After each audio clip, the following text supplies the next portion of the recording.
महापुराण की कथा के वायव्य संहिता में एक बड़ी सुंदर बात कही। बड़ा सावधानी से सुनिएगा इस चरित्र। वायव्य संहिता में श्री वेदव्यास जी वर्णन कर रहे हैं और वायव्य संहिता के अंतर्गत वेदव्यास जी कहते हैं कि अगर तुम मंदिर तक ना जा सको, तुम शिव पर एक लोटा जल चढ़ाने के लिए अपने नज़दीक के शिवालय में देवालय में ना जा सकें, कोई मंदिर नज़दीक नहीं है, कोई शिवालय नज़दीक नहीं है, तो वायव्य संहिता में वेदव्यास जी कहते हैं कि अपने घर में यदि बेलपत्र का वृक्ष है, बेलपत्र का छोटा सा भी अगर पौधा है, तो उसमें थोड़ा भी जल आप प्रतिदिन चढ़ा रहे हो तो समझ लेना कि 12 ज्योतिर्लिंग में आप जल चढ़ा रहे हो। 12 ये वायव्य संहिता कर। मान लो मंदिर नजदीक में नहीं है, बीमारी बहुत ज्यादा है, तकलीफ बहुत ज्यादा है, और कहा हमने कथा में सुना है कि जल चढ़ाने जाना चाहिए, तो वहां बेलपत्र का अपने गमले में एक छोटा सा पौधा लगा, छोटा सा पौधा, और छोटा सा पौधा लगाकर उस पौधे की परवरिश करो, जल चढ़ाओ।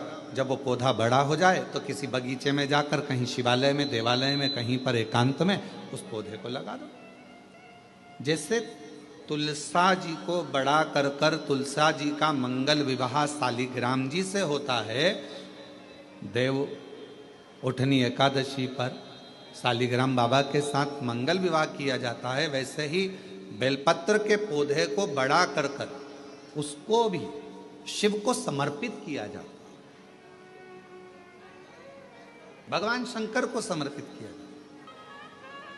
पर उस पौधे को पहले आपको बड़ा करना पड़ता है। पहले जैसे बेटी को बड़ा करते हैं और फिर उसका कन्यादान करते हैं, बेटी को बड़ा कर कर कन्यादान देते हैं, उसी तरह से बेलपत्र के पौधे को बड़ा कर कर उसकी आराधना साधना कर कर फिर उसका दान दिया जाए।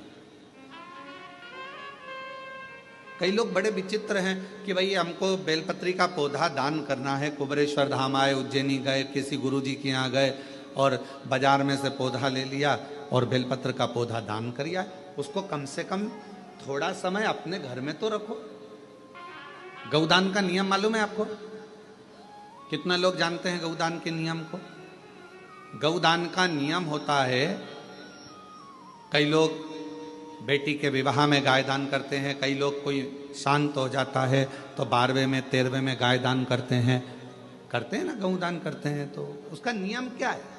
गौदान का नियम होता है कि गाय को अगर दादा परदादा के लिए दान कर रहे हो, वो चले गए, शांत हो गए, उनके 12वें में, उनके 13वें में, उनके 1 महीने के बाद अगर आप दान कर रहे हो, 12वें 13वें में दे रहे हो, या कन्यादान बेटी का कर रहे हो, उसमें गौदान कर रहे हो, या तुम्हारा मन हुआ का गौदान करना है हमारे पूर्वजों, तो पहले उस गाय बछड़े को अपने घर में रखकर उसकी सेवा करना पड़ेगी 1 रात्रि 2 रात्रि, उसके बाद गौदान करो। पहले उसकी सेवा तो करो। आपने तो डायरेक्ट फोन कर कर कह दिया गाय लिया ना, दान करना है, पंडित जी ने संकल्प छुड़ाया, गाय दरवाजे पर आई और 1 मिनट में संकल्प छूटा, पंडित जी से कहा ले जाओ गाय, लेके जाओ जल्दी से, गाय बछड़ा लेकर जाओ। पंडित जी गाय बछड़ा लेकर चले, गाय बछड़ा पंडित जी लेकर चले। ये श्रेष्ठता नहीं। तुलसा जी का पौधा घर में रखकर उसको पोषित कर कर बड़ा कर कर फिर शालिग्राम भगवान से विवाह कर कर फिर दिया। बेलपत्र का पौधा पहले बड़ा कर कर अपने घर में थोड़ा सा, नहीं ज्यादा रख सकते तो 8 दिन 7 दिन 5 दिन 15 दिन 20 दिन 1 महीना 2 महीना 4 महीना 6 महीना जितना आपका रख सकते हो रखकर फिर किसी जगह पर लगाए। क्यों, क्या जरूरत है गुरुजी अपने घर में पौधे को रखकर फिर दान करना, अपने घर में पौधे को रखकर फिर कहीं लगवाना, अपने घर में पौधे को पहले परवरिश कर कर फिर कहीं उसको लगवाना? कारण क्या पड़ता है?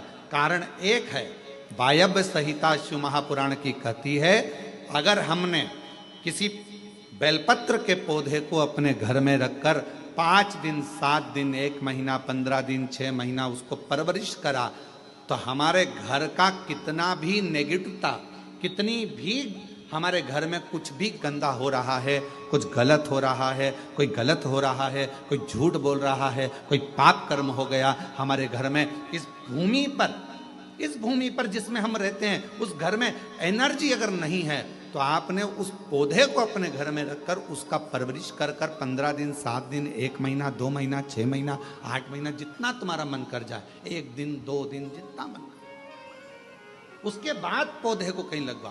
क्यों? वो हमारे घर का पूरा गलत जो भी विचार होंगे, गलत सोच, गलत विचार, गलत ऊर्जा, वो पौधा ग्रहण कर लेता है, बेलपत्र का पौधा अपने अंदर उतार लेता है। और बाद में फिर वो बेलपत्र के पौधे को हम ले जाकर कहीं रोपित कर देते हैं, तो उसकी ऊर्जा हमारे घर पर हमेशा रहती है, हमेशा। कैसे? इसके सत्य प्रमाण क्या हो सकता है? तो सत्य प्रमाण का स्मरण करिएगा। एक गाय को 5 दिन, 7 दिन, 9 दिन, 15 दिन अपने दरवाजे से रोटी दीजिए। 9 दिन रोज रोटी दो, 10वें दिन गाय तुम्हारे दरवाजे पर आकर खड़ी हो जाए। बोलो, खड़ी होगी कि नहीं होगी? जम के तो बोलो, खड़ी होगी ना। गौ माता को तुमने रोटी दिया, अब गाय रोज आकर, तुम रोटी खा रहे, 2 दिन, 3 दिन, 5 दिन तुमने रोटी दिया, तो गाय आकर खड़ी हो जाएगी। एक कुत्ता को तुम्हारे दरवाजे पर रोटी देना चालू करो, 8 दिन बाद वो कुत्ता तुम्हारे दरवाजे पर बैठना चालू कर देगा। बोलो सही है कि गलत है? जम के तो बोलो, ठीक है। एक पक्षी के लिए 2 दिन, 5 दिन, 7 दिन अपने घर के छत पर अनाज डालकर देखो, 7 दिन के बाद पक्षी तुम्हारे दरवाजे पर, तुम्हारे छत पर आना चालू करेंगे कि नहीं करेंगे? बोलो बोलो, जम के बोलो।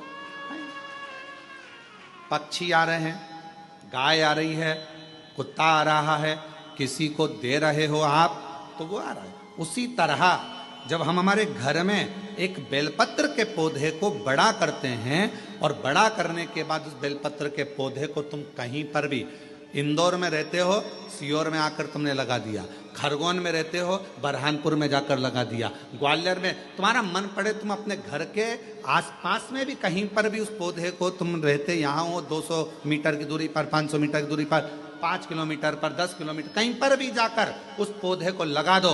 वो पौधा तुम्हारे घर में कितनी भी नेगेटिवता रहेगी, वो पौधा अपने आप तुम्हारे घर की गंदगी को खींचता रहेगा, नेगेटिवता को खींचता रहेगा, कहीं पर भी रहे।